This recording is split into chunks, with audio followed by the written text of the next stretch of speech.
I saw a comment in the chat, Wes, and I feel like we have to address this. This is the fourth episode now. We mentioned this firmament project since the first episode, and we got some comments similar to this in the first episode. So I just wanted to lovingly say to everyone listening, this is a construction project to build what the Father created as far as the entirety of his whole creation model. This is not, by definition, this is not a graven image. A graven image was something that worshiped false gods. It was specifically something crafted to be patterned after something in the heavens, the earth, or below the earth that they worshipped in idolatry with practices different from Yahweh. So like when we worship Yahweh, Romans 12, 1 and 2, that we're conforming to the image of his word, it's our spiritual act of obedience to renew our minds to his law, to his behavior.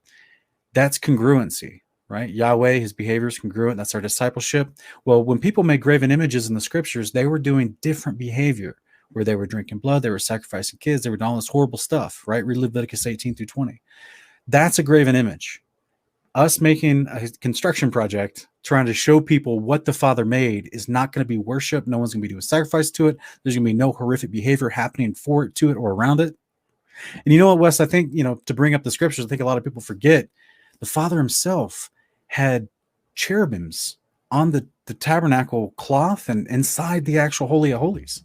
That's right. So like you have to understand, a graven image is not just you creating a sculpture of something. It's something that you create a sculpture with the intent to worship Baal. Like It was a totally different context. Anybody can look up the definition of the word graven image right now, and even like Google results will show you that it means something that people think is a god and that it is worshipped. That's right. We don't think either of those things about creating a model. And again, too, we know from lots of scriptures, there's trees, there's buildings, there's angelic homes, there's all kinds of landscapes and everything up there in the heavenly realms. And so to say that, drawing or sculpting any of those number of basic everyday things would be making a graven image, you'd have to follow that same logic if you thought that. But it's not how it goes. But we appreciate your concern. Yeah, that's right.